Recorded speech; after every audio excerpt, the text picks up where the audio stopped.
Hey guys, সকলকে welcome আজকের নতুন একটি হরর ভূতের এপিসোডে। আমি শিবনাথ আবার আজকে নিয়ে চলে এসেছি একটি গায়ের লোম খাড়া করার মতো ভূতের গল্প নিয়ে। রাত যত গভীর হয় কিছু দরজা ঠিক ততটাই রহস্যময় হয়ে ওঠে।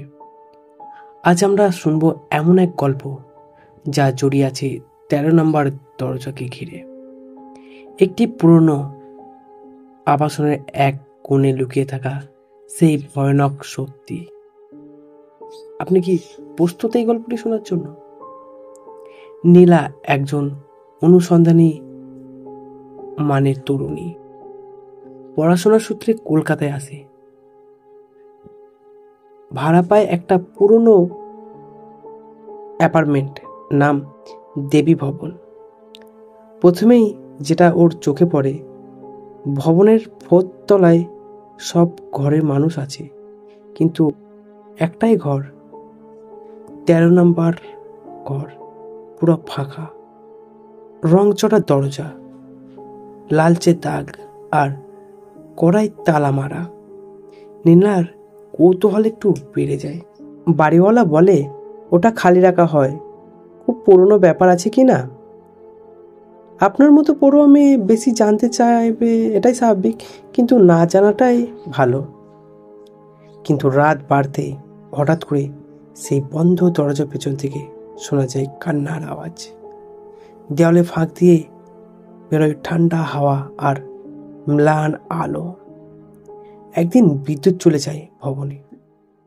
সবাই মোমবাতি জ্বালিয়ে বসে, আর নীলা একা নিজের ঘরে। তখনই ওর দরজার নিচ দিয়ে একটা সাদা কাগজ গড়িয়ে আসে।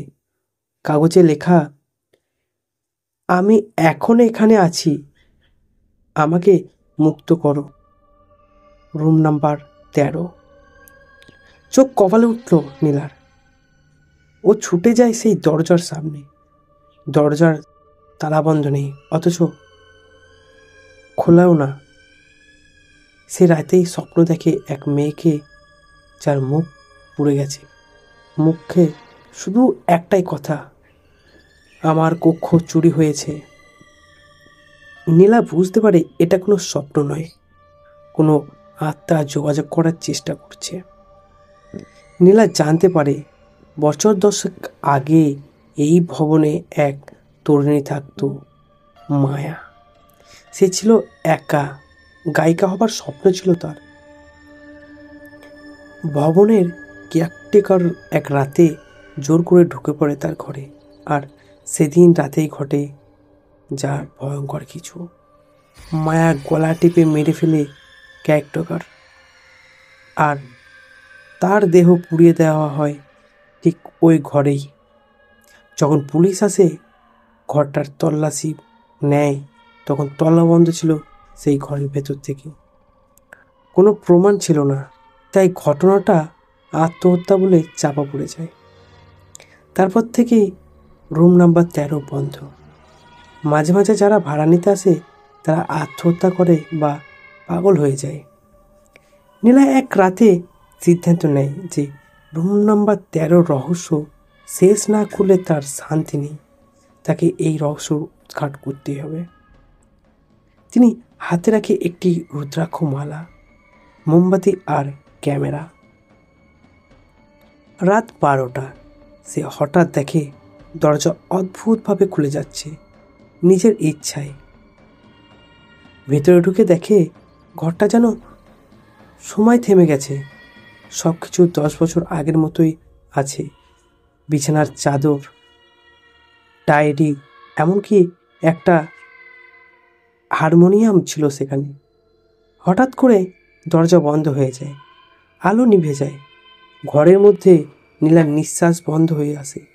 হঠাৎ হারমোনিয়াম বাজতে শুরু করে, তুমি রবে নীরবে। নীলা দেখল সেই পোড়া মুখের মেয়ে মায়া এসে দাঁড়িয়েছে। মায়া বলে, তুই আমার কথা সবাইকে জানাবি, আমার কণ্ঠ কেউ দমিয়ে রাখতে পারবে না। পরের দিন সকালে ভবনের লোকেরা দেখে যে 13 নম্বর রুমের দরজাটা খোলা, আর ভেতরে নীলা অজ্ঞান অবস্থায় পড়ে আছে। ওর পাশে পড়ে আছে একটা অডিও রেকর্ডার, যেখানে রেকর্ডার আছে মায়ার সেই গলা, সেই গান। নীলা বেঁচে যায়, কিন্তু তার আর ওই ফ্ল্যাটে থাকা হয় না। ওর ইউটিউব চ্যানেলে সেই গান আপলোড করে, আর রাতারাতি তা ভাইরাল হয়, কারণ গানটা গাওয়া মায়ার কণ্ঠে। কিন্তু এরপর থেকে যারা সেই গান রাতে শোনে, তারা দেখে ঘরের দরজার লাল কালি দিয়ে লেখা 13। রুম নাম্বার 13 এখনো আছে, আর মায়ের আত্মাও। আপনি যদি কোনো দিন কোনো পরিত্যক্ত ভবনে 13 নম্বর দরজা দেখতে পান, মনে রাখবেন, কোনো দরজা শুধু কাঠ আর লোহা তৈরি নয়, অনেক সময় তা একটা আত্মার কবরও হতে পারে। বন্ধুরা, আজকের এই ভিডিওটি কেমন লাগলো অবশ্যই কমেন্ট করে জানাবেন, আর এরকমই হরর ভূতের এপিসোড পেতে আমাদের ইউটিউব চ্যানেলটি অবশ্যই সাবস্ক্রাইব করবেন।